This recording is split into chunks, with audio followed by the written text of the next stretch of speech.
도덕법이라는 제목을 가지고 말씀을 전하는데 굳이 이 부제를 더 달아봅니다. 그리스도를 바라보라. 조금 더 추가한다면 도덕법 앞에서 그리스도를 바라보라 라고 이렇게 말씀해 주면 오늘 적어봅니다. 어찌 보면 레위기 전체적 주제가요, 바로 오늘 우리가 읽은 본문 중에 하나인 11장 45절이에요. 얼마나 이 본문이 중요한지 몰라요. 나는 너희 하나님 되려고 너희를 애굽 땅에서 인도하여 낸 여호와라. 그러면서 뭐라고요? 내가 거룩하니 너희도 거룩하라, 이렇게 말하는 거예요. 그러니까 하나님은 어떤 분이라고 신성을 드러냈어요. 뭐라고요? 하나님은 그렇죠, 거룩하다. 하나님은 거룩하다. 이 거룩하신 하나님 때문에 누구도 거룩하라? 우리도 거룩하라. 할렐루야. 이 사실은 이 거룩을 얘기하면서 왜 이 레위기 11장이 우리에게 더 귀한 은혜가 되냐면, 먹지 말라 하는 게 다양하게 나와요.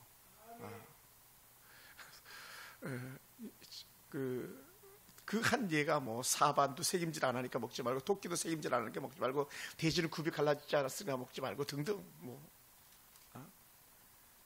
날개가 없고 뛰지 못하니까 먹지 말고, 위생적인 것을 포함해서 다 말씀하고 있어. 거룩하게 살아라. 그래서 오늘 우리가 읽는 소리문답에서 도덕법이 사람에게 무슨 소용이 있냐는 거예요. 도덕이 왜 이런 질문이 나왔을까요? 이유가 하나가 있는데, 그게 뭐냐면, 이미 우리 예수 그리스도 안에서 결코 정죄함이 없다 그랬는데, 정죄함이 없으면 법이 필요 없잖아요. 어차피 정죄받지 않을 거니까. 다른 말로 하면, 그러니까 도덕법이 필요 없다 이렇게 놔버리고 마는 거예요. 도덕법이 필요 없다. 근데 정말 그런가? 그렇지 않다는 거예요. 할렐루야. 여러분, 도덕법은요, 하나님의 거룩하심을 드러내는 거예요. 그러면서 인간이 지켜야 할 의무를 가르치고, 더 나아가서 동시에 우리가 그것을 온전히 지킬 수 없는, 다시 말하면 도덕법을 지킬 수 없는 무능함을 드러내는 거예요. 그러면서 결국 뭐가 필요하냐? 그리스도의 은혜가 우리한테 필요하죠. 그래서 이렇게 말합니다. 그리스도의 완전한 순종과 은혜의 필요성을 뭘로 통해서 알 수 있냐? 도덕법을 통해서 알 수 있다는 거예요. 도덕법을 통해서. 이제 레위기에 부정하다는 말이 많이 나오는데, 부정하다, 율법적 행위에서 부정하다 하는데, 이 부정하다는 건요, 다양한 개념이 있어요. 하나는 의학적 개념이 있고요, 또 하나는 위생적 개념이 있어요. 그래서 의학적 개념에서 부정한 것이 있다면 대표적인 질병이 있잖아요. 그죠? 그렇죠. 나병, 문둥병. 대표적인 거예요. 그러니까 나병은 천형이라고 할 만큼 그런 질병이었거든요. 그래서 하나님께서 도덕적, 하나님의 은혜에 잣대가지고 건드렸던 질병 중에 하나가 뭐냐면 이 나병이기도 했어요. 군대 장관 나만이 이 나병에 걸렸을 때 치료받고 선자의 종이 돈을 도둑질했다가 그 어떤 나병 환자보다 더 심한 나병에 걸린 것은 이 도덕법에 저촉된 예죠. 또 우리가 잘 아는 모세의 누나 미리암이 구스 여인을 취했다고 막 너 어떻게 그렇게 할 수 있냐고 막 모세를 갖다 따지고 모세를 책망하고 했었어요. 그때 하나님께서 가만히 있는데 너가 왜 나서냐 하면서 미리암에게 나병을 들게 했던 그런 일들이 있었죠. 그래서 신약시대 때도 보면 나병 환자들은 언제든지 사람과 멀리 격리돼서 살았어야 된다는 거예요. 안 그러면 사람들이 돌을 던지니까요. 그래서 이 나병 환자들이 나타날 때는 자기들이 항상 그래야 됐어요. 그들이 입을 가리고, 그러니까 우리가 입을 가리는 게 위생적인 거예요. 그러니까 우리 하은이 마스크 썼는데 마스크 쓰는 게 위생적이에요. 그래서 뭐라고요? 부정하다, 부정하다 외쳐야 되는 거예요. 그 얘기 뭐냐면, 지금 나병 환자가 지나간다. 너희들 이렇게 불길한 사람 곁에 있으면 안 돼. 왜냐하면 너희들은 나병 환자 같이 하면은 그 다음에 뭘 못하냐요? 결정적인 뭐예요? 제사를 못 드리는 거예요. 불결한 거예요. 여러분, 성전 미문 밖에 있던 안전뱅이가 나무를 입었잖아요. 사도행전 2장에. 그 사도행전에 나오는 그 안전뱅이가 회복된 최고의 축복이 뭡니까? 그는 예배 자리에 갈 수가 없었던 거예요. 연약하니까. 그런데 걷고 뛰면서 그 제자들과 함께 성전으로 달려들어갔잖아요. 다시 말하면 단순히 육체의 질병만 치료된 것이 아니라 영적인 부분까지도 완전히 회복시키시는 하나님의 은혜가 있었다는 거죠. 이게 거룩, 질병에 대한 그런 거죠. 또 흔히 말하는 열대에 걸린 혈류병 열린, 이걸 갖다 뭐라고 말하니? 유출병이라고 흔히 얘기하거든요. 유출병. 그러니까 혈류증 걸린 여인이 가지고 있는 결정적 사유는 뭐냐? 거룩하지 않은 거예요. 근데 이 여인이 가지고 있던 놀라운 은혜는 뭡니까? 거룩하지 못한 이 여인이 하나님의 은혜를 덧입어서, 다른 말로 하면 예수를 전적으로 믿고 의지해서 예수님 옷자락을 잡는 이 영적 도전이 있었던 거예요. 문제는 뭐냐면 사실은 이 여인이 예수님 옷자락 잡으면 안 되는 거예요. 왜? 예수님 옷자락을 잡는 순간에 이미 자신은 부정한데 이 여인도 부정한 것처럼 예수님도 부정해지는 거거든요. 다른 말로 하면 예수님이 이 여자 때문에 죄에서 못 드리는 거예요. 그런데도 뭐라고? 이 예수님을 단순한 예수를 그 사람으로 보지 않고 메시아로 본 영적 분명한 은혜를 갖다 이 여인이 가진 거예요. 이게 탁월한 거죠. 특별한 은혜죠. 또 왜 의학적으로나 위생적으로 이런 그 불결함을 나타내냐면요, 이유가 하나가 있다. 왜냐하면 공동체를 보호하기 위함이었다는 거예요. 공동체를 보호하기 위함. 그래 이제 어제도 저희 시차례가 있어가지고 우리 저 소록도에 있는 목사가 올라오셨는데, 소록도에 여전히 지금도 나병 환자들은 감금 아닌 감금하다시피 해가지고 이렇게 격리 수용되어 있는 거죠. 그들만의 타운을 형성하고. 그리고 그 교회 목사님은 이제 소록도 병원에 있는 직원들과 의사 선생님들을 섬기는 그 사역을 하고 있는 중인데, 격리되는 거예요.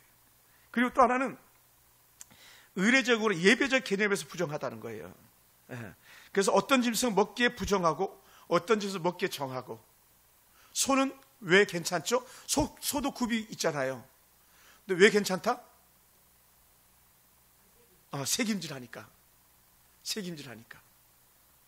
그러니까 이 거룩을 찾을 때에 분명한 그런 기준들을 정해 놓았다는 거예요. 그것은 먹고 마시는 것에 대해서 단순한 식생활 규칙이 아니라 그 중심에 분명한 것인데, 그게 뭐냐? 바로 하나님께서 우리를 보호하시기 위한 그런 방편이었던 거죠. 또 도덕적 개념에서는 뭐가 들어가냐? 신적, 도덕적, 이렇게 뭐 넓게 이렇게 말할 수도 있는데, 하나는 우상숭배. 하나님께서 철저하게 배격하는 게 우상숭배라는 거예요. 그래서 우리는 흔히 말하잖아요. 여호와를 사랑하라. 여호와를 사랑하라. 여호와를 사랑하라. 그러니까 주를 사랑하는 것이 찬양의 제목처럼 금보다도 귀하다. 왜? 금이라는 것은 우리 하나님과 견줄 만한 그 위치에 있는 거 아니에요. 쉽게 얘기하면. 사실 우상은 항상 하나님과 견주는 거거든요. 거기에 뭐가 들어갑니까? 철저하게 들어가는 게 물질 아닙니까? 돈. 돈 때문에 우리가 하나님을 배격하고 하나님과 멀어진 애들이 얼마든지 있잖아요. 그리고 성적 부도덕이, 생명의 주관자는 하나님이신데 사람을 죽이는 행위, 이런 것들이 다 구약적 관점에서 다 부정한 거예요. 부정하다. 그것이 레위기 18장, 19장, 20장에 적나라하게 해설적으로 나와 있습니다. 더 나와 있어요. 사실 이런 것들 읽어보면 얼마나 우리에게 더 귀한 은혜를 주시는지 몰라요. 왜 이렇게 이런 것들을 갖다가 나열해 놓았나? 그것은 이유는 하나예요. 죄의 심각성이다. 단순한 위생적 문제가 아니라 우리 하나님 앞에서 더 거룩한 삶을 살도록 하기 위한 그런 차원에서 이런 율법들을 주셨다는 거예요.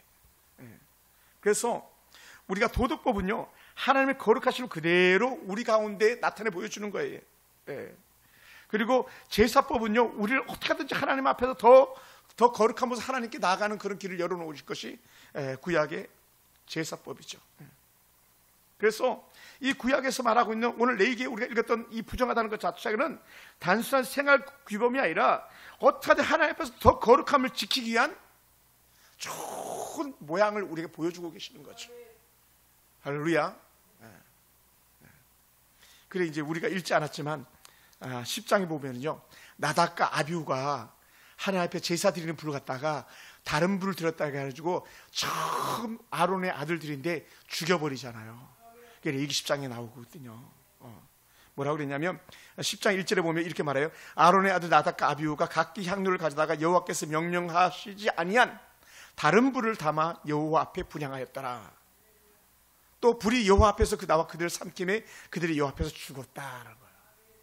하나님은 그만큼 하나님이 원하는, 하나님이 구별한 그런 삶을 우리에게 살기 원하셨던 것이죠. 할렐루야. 그래서 사도 바울은 구약에 우리에게 율법을 주었던 특별한 목적이 있는 것을 우리에게 알게 하세요. 할렐루야. 그래서 집사님 탁월하신 거예요. 뭐라고요? 죄를 깨닫게 하기 위함이라.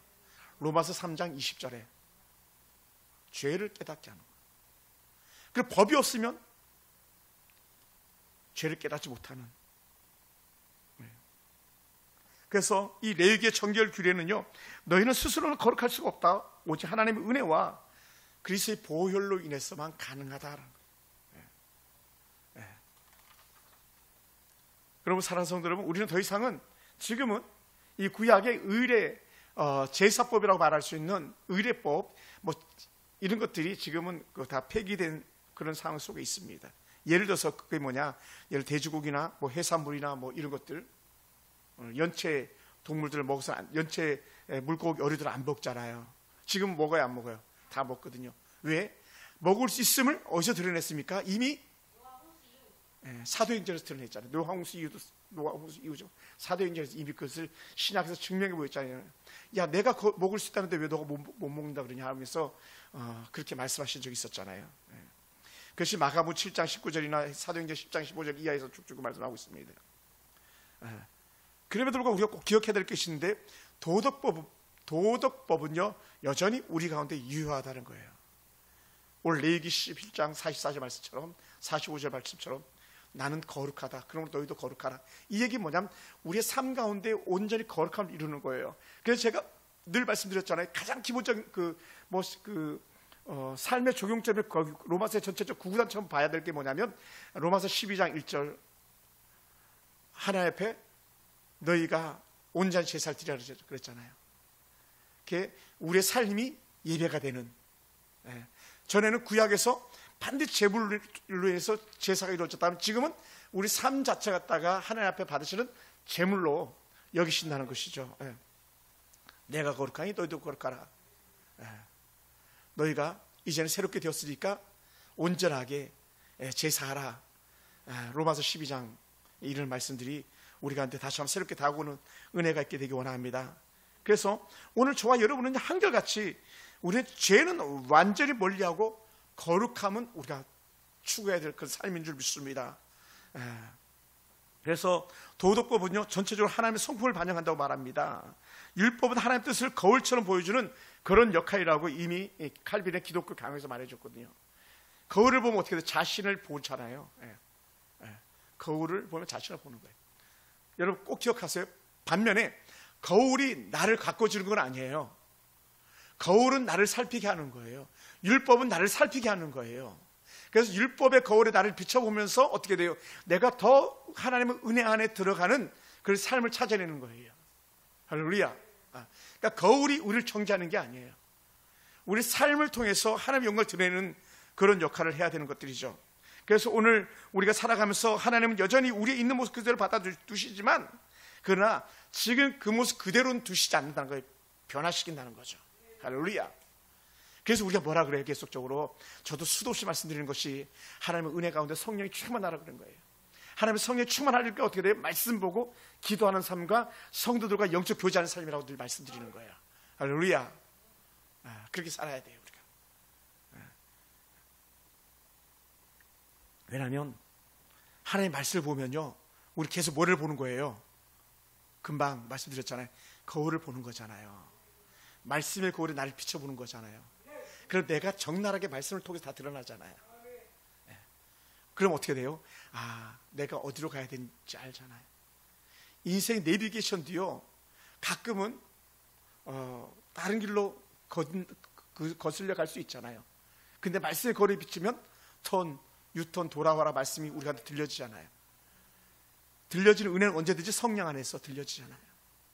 오죽했으면 눈물로 성령이 우리를 위해서 탄식한다 그랬겠어요. 돌아오기를 구한다. 돌아오기를 구한다. 자녀들이 방황하며 부모가 울면서 기도하면서 돌아오기를 구하는 것처럼 똑같은 영적 의미가 있습니다. 네. 사랑하는 성도 여러분, 그래서 우리의 구원은요, 우리를 변화시키면서 또한 우리의 변화의 방향을 언제나 하나님을 향해서 계속 나가도록 이끄는 영적 에너지가 있는 거예요. 내가 구원받은 하나님의 거룩한 백성이면 어떻게든 더 하나님이 기뻐하는 그런 삶을 살려고 몸부림치게 돼 있는 거예요. 할렐루야. 그러다 보니까 어떻게 돼요? 충돌이 일어나요. 충돌. 어떤 충돌? 하나님의 법과 세상의 악한 죄의 법이 늘 충돌이 일어나는 거예요. 그렇다 저는 이렇게 말하고 싶어요. 육신의 법. 육신은 좀 더 쉽게, 좀 더 편하게 그렇게 살라고 우리에게 말해요. 오늘 덕영이 저 왔는데 여기 오기가 쉽지 않았을 거예요. 왜? 온갖 생각이 막 얼마나 많이 들었겠어요. 우리 하은이 마찬가지, 모두 다 마찬가지 아니겠습니까? 저도 똑같은 마음. 그런데 어떻게 돼요? 우리는 어디에 지배받는 사람이냐? 성령의 법에 지배받는 사람이에요. 할렐루야. 그래서 육신의 소욕을 쫓아 사는 사람들 뭐라고 표현했어요? 반드시 죽을 것이로되 이렇게 얘기했잖아요. 반드시 죽는다는 거예요. 반드시. 그러나 하나님의 성령 안에 사는 사람들은 반드시 사는 거예요. 아멘. 그래서 제가 현재 숏 영상을 갖다가 수요 예배 설교를 갖다 숏 영상을 다시 한번 제작해서 계속 만들고 있는 중이었는데 얼마나 제가 제 스스로에게 은혜가 되고 위로가 되는지 몰라요. 그러면서 아멘 아멘 해요. 우리 민집사 아멘 하듯이 제 설교를 편집하면서 제가 아멘 아멘 아멘 그래요. 그럼 어떤 영상은 이렇게 보면 막 1000조회가 넘어가는 그런 그 숏 영상들도 있어요. 기본적으로 5, 600이지만 1000 넘어가는. 뭐라고? 내가 하나님의 성령에 지배받는 사람, 성령에 이끌리길 원하는 삶을 산다라는 거예요. 그러니까 우리가요, 여러분, 우리 악한 사단이 막 우리 귀에 속삭이는 그 말에 귀 기울이면 안 되는 거예요. 그러면 어떻게? 하나님이 뭐라고 말하는 거 봐라. 성경이 뭐라고 말하는 거 봐라. 성경이 우리에게 가르치는 게 뭔지를 봐라. 막 이렇게 얘기해야 되는 거예요. 거기에 따라가야 된다.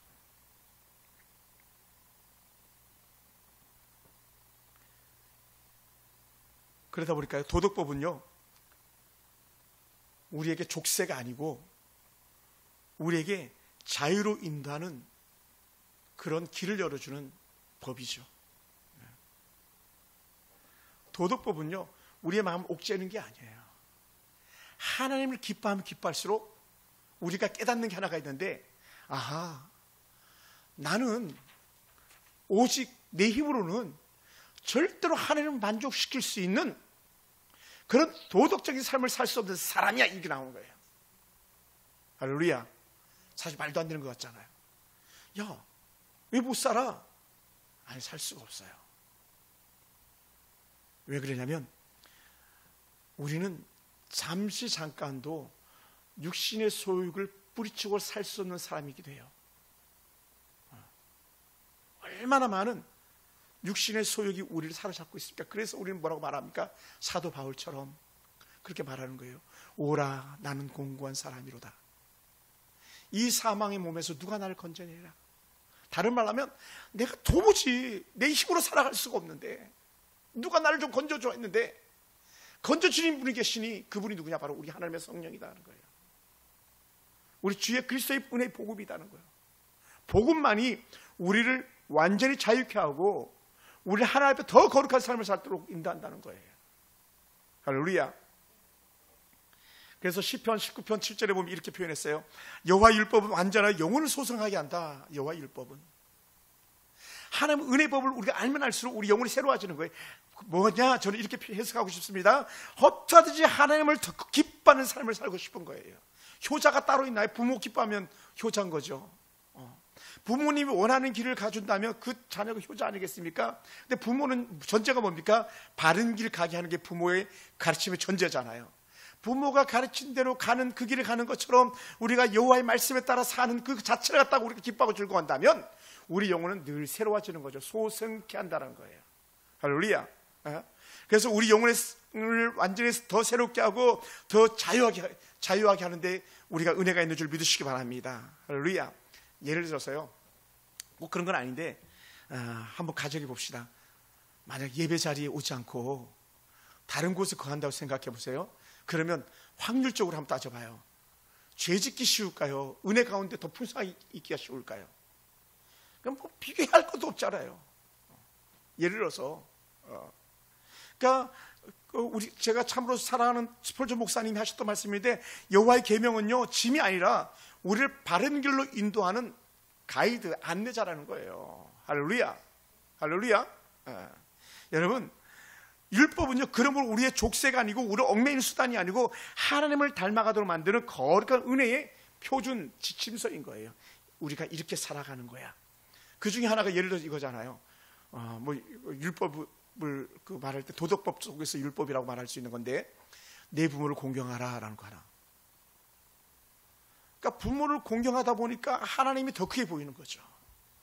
그리고 어떻게 하나님을 더 잘 섬기는 거예요. 또 자녀들에게 부모의 사랑을 받다 보니까, 야, 자녀들이 부모를 사랑하는데 이렇게 우리가 행복한데 우리가 하나님 아버지를 잘 섬긴다면 하나님은 얼마나 기뻐하실까?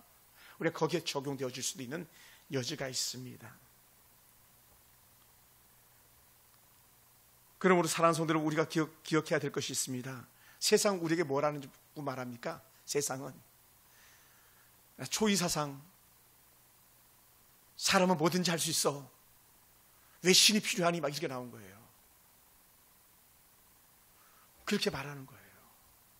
그러다 보니까 뭐가 문제예요? 인생을 살아가면서 내가 주인인데 하나님이 못 필요할 수 있게 나오는 거죠.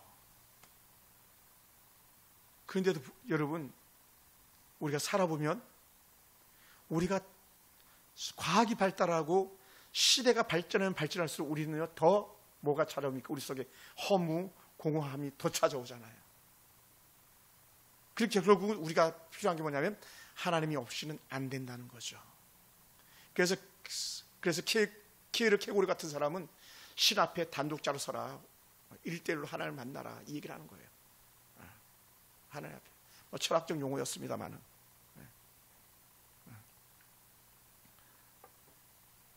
할렐루야. 그래서 도덕법을 갖다가 어떤 사람이 이렇게 해석해 줍니다. 너는 내 자녀니까 내 성품을 닮아라. 하나님 말씀. 그래서 사도 바울이 이걸 이렇게 표현했던 거예요. 신의 성품에 참여한 자가 되었느니라. 이렇게. 우리가 여호와의 성품에 참여한 자가 대단한 거죠. 할렐루야. 그거 봐야 돼.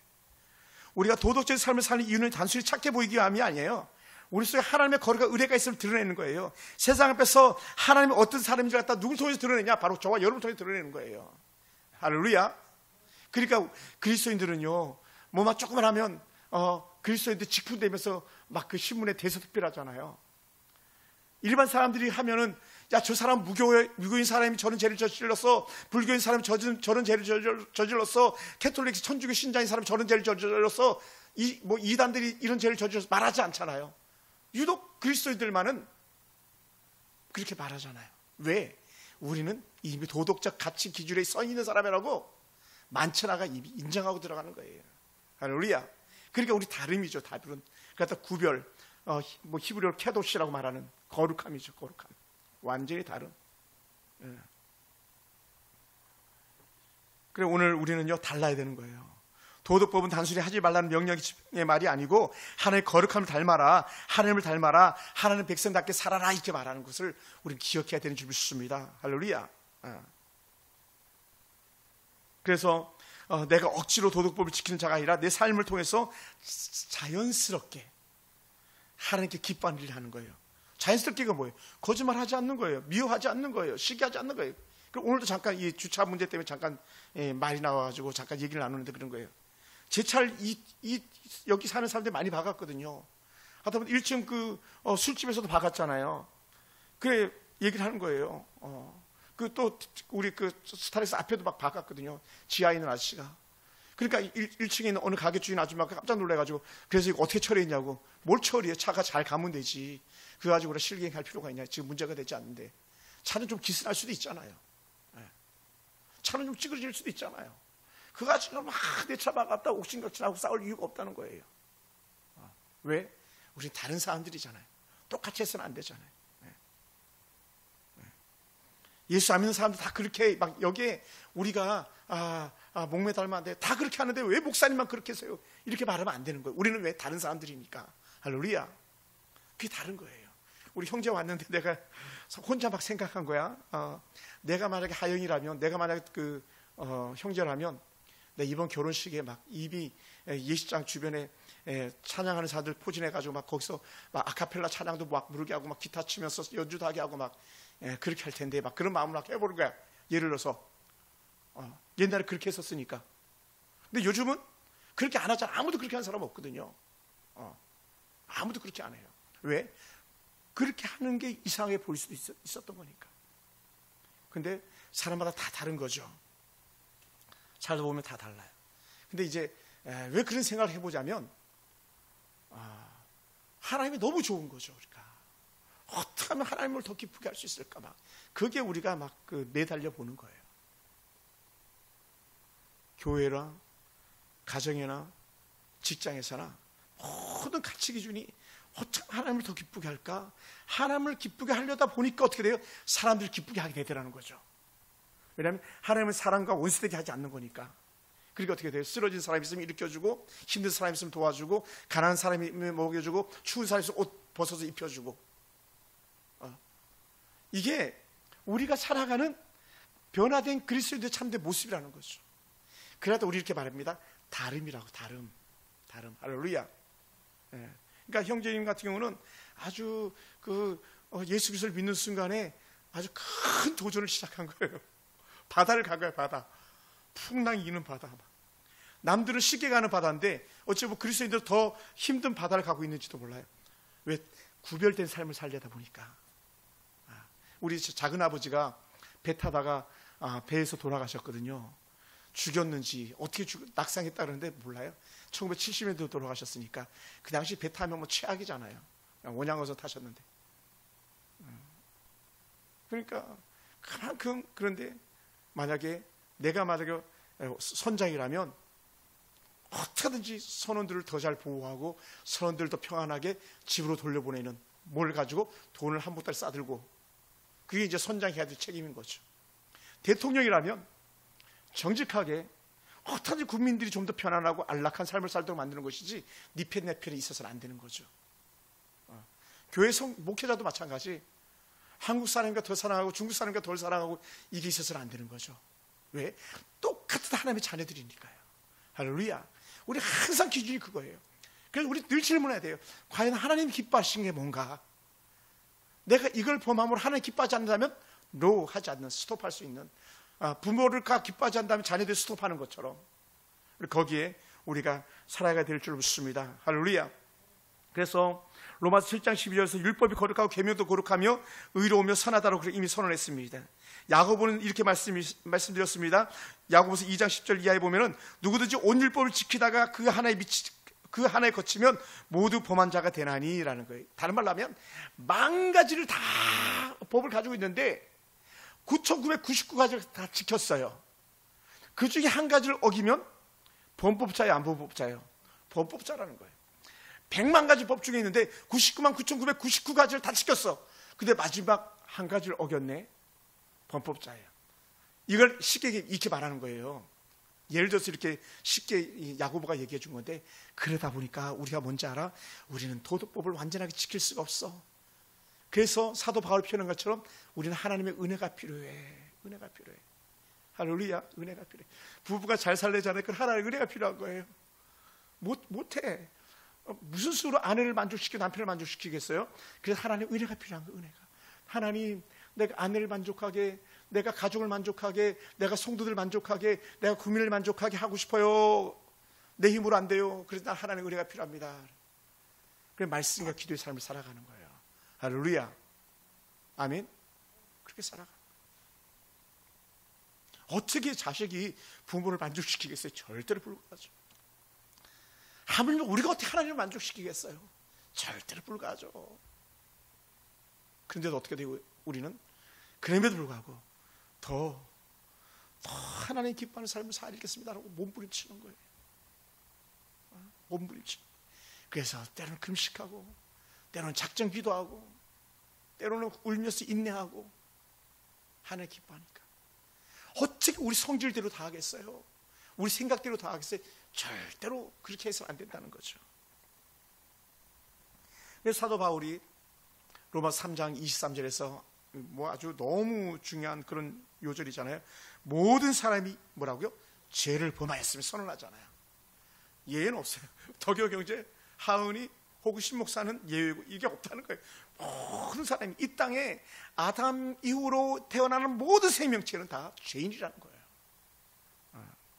그러다 보니까 하나님의 영광에 이르지 못했는데 그 결과가 뭐냐? 6장 23절 외우기도 쉬워요. 모든 사람이 죄를 범해서 그 결과는 한 번 죽는 사람에게 정한 것이요 그 후엔 심판이 있으리라 했는데 그 심판 이후에 찾아온 은혜가 뭐냐? 믿는 자에게는 용서함이 있다는 거죠. 할렐루야. 용서함이. 도덕적 그 법을 우리는 지킬 수 없음에도 불구하고 뭐가 있냐? 하나님의 크신 은혜인 용서가 우리한테 들어온다는 거예요.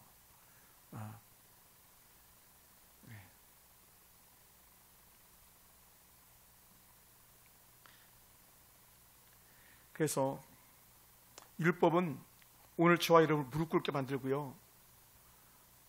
하나님의 은혜는 우리가 무릎 꿇을 때에 용서함을 갖다 경험하게 해주는 특별한 은혜가 있다는 거예요. 그래서 제가 자주 하는 말이 있어요. 회개하려면 무릎 꿇고 일어날 때 홀을 털고 일어나서 기뻐 뛰며 춤을 추며 내려간다고. 왜? 죄사함 받은 자의 확신. 할렐루야. 또 다른 하나 뭐가 있어요? 기도한 것에 대한 응답의 확신. 이거 가지고 내려가는 거예요. 누가? 불완전한 우리가. 뭘로? 하나님의 은혜로. 할렐루야. 할렐루야. 그러다 보니까 율법은 우리를 천국 문턱까지 데려가지만 그 문을 열어주질 않는데 예수 그리스도만이 그 문을 열어주시는 은혜를 갖다 우리에게 베풀었다는 거예요. 그래서 우리가 늘 말하잖아요. 야, 너는 여기 들어갈 자격이 없어. 막 천국 문지기가 그랬을 때에 우리가 할 수 있는 말이 딱 한 가지가 있다 그랬죠. 그래서 내가 약한 줄 알고 예수님께서 내 죄를 위해서 대신 죽으셨잖아요. 그래서 나는 들어갈 수 있어요. 말한다. 그래? 그러면 들어가. 천국을 열어준다는 거죠. 아주 쉬운 그런 예를 갖다 우리 청년 때 들었던 것 같습니다. 사랑하는 성도 여러분, 그래서 율법은요 우리를 절망하게 하는 마음, 우리를 낙심하게 하는 마음을, 그런 마음을 주지만 그러나 하나님의 은혜 안에서는 다시 한번 일어날 소망을 주는 거예요. 뭐가? 여호와의 말씀이 우리의 영을 소생케 한다는데, 다시 말하면 용서함에 대한 확신과 가지고 다시 살 소망을 품고 살아가게 만들어준다는 거예요. 그래서 사실 수련회 이런 데 갔다 오면 기뻐 뛰며 춤을 추는 거예요. 왜냐하면 더 큰 확신을 갖다 붙잡고 살아가는 그런 사람이 되겠다고 다짐이 있었기 때문에 그렇습니다. 할렐루야. 그런 사랑하는 성도 여러분, 우리 성경 하나 찾아볼까요? 미가서 6장. 미가서는 구약 뒤쪽에 요나, 미가, 나훔, 하박국.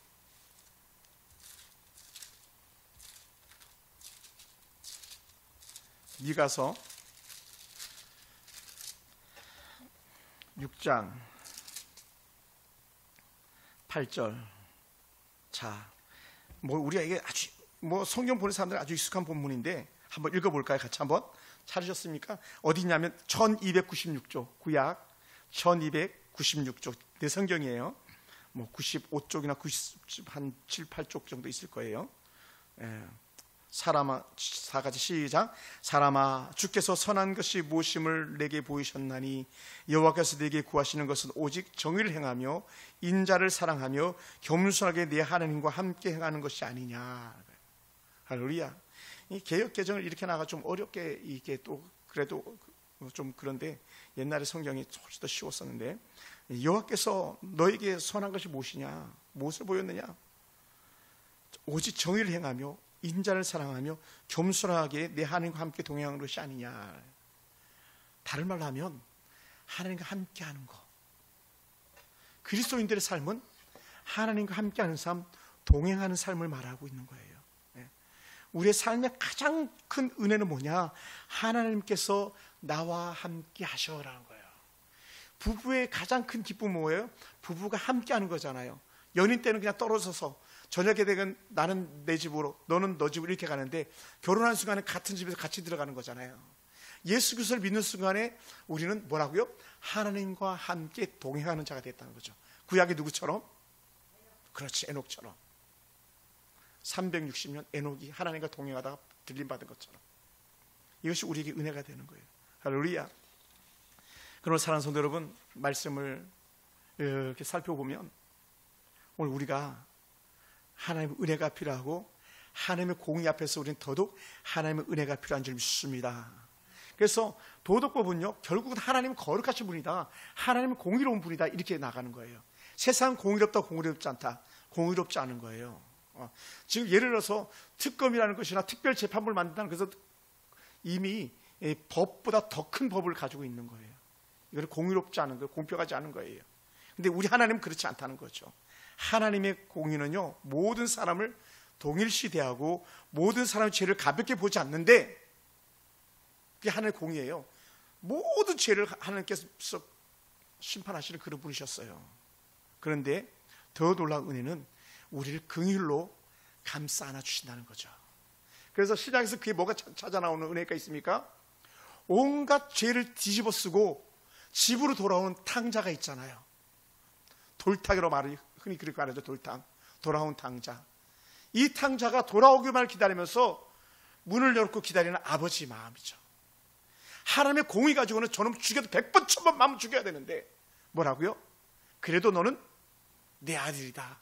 어떤 아들? 죽었다가 살아 돌아온 내 아들이다. 잔치를 베풀자. 가락지를 끼우고 살진 송아지를 잡고 좋은 새 옷을 입히면서 동네 사람에게 내 아들이 돌아왔다고 그렇게 기뻐하는 거예요. 어떤 아들? 도덕적으로 너무 불결하고 율법적으로 너무 흠이 많고 도대체 어딜 봐도 용서받을 수 있는 구석이 아무것도 없음에도 불구하고 누구다? 내 아들이다. 오늘 우리가 그런 사람들 아닙니까?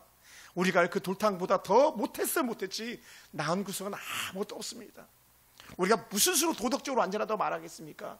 율법적으로 완전하다고 말하겠습니까? 절대 우리 그럴 수 없는 사람인데, 그럼에도 불구하고 오늘 우리에게 말씀하는데, 얘야 돌아왔으니 감사하다, 이렇게 하는 거예요.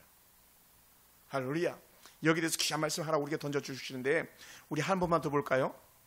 로마서 10장입니다 마태, 마가, 누가, 요한, 사도행전, 로마서 10장. 너무 귀한 말씀. 로마서 10장 4절. 이것도 너무 귀한 말씀이에요. 로마서 공부할 때 결코 우리가 쉽게 넘어가지 않는 말씀인데, 로마서 10장 4절 다 같이 한번 읽어볼까요? 찾으셨으면 아멘. 네, 다 같이 시작. 그리스도는 모든 믿는 자에게 의를 이루기 위하여 율법의 마침이 되시니라. 할렐루야. 전에는 율법이 뭐였어요? 그 옛날 성경에는 몽학 선생이라고 그랬잖아요. 몽학 선생. 아이를 유치원에 데려가다 주고 데려오는 종, 그게 몽학 선생이거든요. 율법이. 근데 지금은 필요가 없다는 거예요. 예수 그리스도가 완전하게 이미 승리했기 때문에. 253쪽에 있습니다만, 신약 253쪽에 로마서 10장 4절에 우리가 그렇게 살아요. 우리가 그러다 보니까 이 하나님 놀라운 은혜를 갖다가 누리고 하다 보니까 찾아오는 말씀이 있는데, 그게 뭐냐면 우리의 믿음이 필요하잖아요. 은혜가 필요하잖아요. 성령의 도우심이 필요하잖아요. 그런 우리에게 주실 생명의 말씀이 있는데, 그게 뭐냐면 로마서 10장 17절이에요. 우리 한번 봅시다. 로마서 10장 17절. 그러므로 다 같이 시작. 그러므로 믿음은 들음에서 나며 들음은 그리스도의 말씀을 말미암느니라. 그 앞에는 뭐라 표현했냐면 16절에서는요. 그러나 그들이 다 복음을 순종하지 않았도다. 이사가 이르되 주여 우리가 전한 것을 누가 믿었나이까 하였으니, 그러므로 믿음은 들음에서 나며 들음은 그리스도의 말씀으로 말미암느니라. 그러니까 어떻게 돼? 우리가 하나님의 은혜 말씀을 알면 알수록 누구를 더 잘한다? 하나님을 더 잘한다. 말씀을 알면 알수록 우리가 더 무엇을 더 크게 바라본다? 하나님의 은혜를 더 크게 바라보는 거야. 맞아, 은혜야. 하나님은 은혜야. 그러니까요, 주로 눈물이 흘 수밖에 없는 거예요. 은혜만 생각하면. 나 같은 죄인이 용서함 받아서 주 앞에 옳다함 얻으니 뭐라고요? 은혜다. 은혜. 네. 말씀을 마무리하겠습니다. 사랑하는 성도 여러분, 우리가 하나님의 은혜 안에서 도덕적인 삶을 살아야 할 분명 목적은요, 우리를 통해서 하나님을 드러내는 거예요. 아멘. 우리가 온갖 것을 다 할 수 있음에도 불구하고 하지 않는 은혜의 이유 중에 하나는 뭐냐? 하나님의 영광을 가리지 않기 위함이었던 거예요. 예수님이 싸울 수 있었고요, 예수님이 대들 수 있었고요, 예수님이 얼마든지 죽일 수 있었습니다. 하늘도 12영을 갖다 더 불러다가 그 로마의 그 황제나 수많은 압제자들을 다 죽일 수 있었습니다. 그렇게 하지 않았던 이유는 뭐냐면 그렇게 하려고 이 땅에 오셨던 것이 아니었기 때문에 그렇습니다. 그럼 사랑하는 성도 여러분, 우리가 오늘 다시 한번 깨닫게 되기 원합니다. 하나님, 나는 도덕적으로 참으로 무지합니다. 무능합니다. 내 중심으로 살다 보니까 나는 자주 죄의 유혹에 빠져 넘어질 때가 많습니다. 그러면 하나님, 나를 성령으로 충만하게 하시옵소서. 하나님 은혜로 충만하게 도와주시옵소서. 하나님은 어쩌든지 하나님 기뻐하는 삶을 살도록 나를 주장해 주시옵소서. 그러다 보니까 어떻게 우리에게 뭐가 필요하냐? 시편 119편 말씀하는 말씀의 등이 우리한테 필요했던 거예요. 할렐루야. 그걸 알면 오늘 우리가 읽었던 레위기 11장 45절 말씀, 얘야 내가 거룩한데 너는 어떻게 살아갈래? 너희도 거룩하면 안 되겠니라고 하는, 내가 거룩하니 너희도 거룩할지어다에 우리는 아멘 하는 거예요. 할렐루야. 아멘. 그렇습니다. 하나님, 내가 여호와를 더 사랑하겠습니다. 내가 부모를 더 공경하겠습니다. 거기는 뭐 일반적인 거예요. 하나님 전체를 사랑하는 마음, 또 부모를 사랑한다는 말씀은 이 시대 모든 생명체 하나님의 사람들과 이 땅의 모든 사람들을 사랑하겠다고 하는 그 말이거든요. 누구는 사랑하고 누구는 덜 사랑하는 게 아니라. 그리고 사랑하는 성도 여러분, 우리가 그런 삶을 살아내는 거룩한 성도의 삶이 저 여러분의 삶이 되기를 주님으로 축원합니다.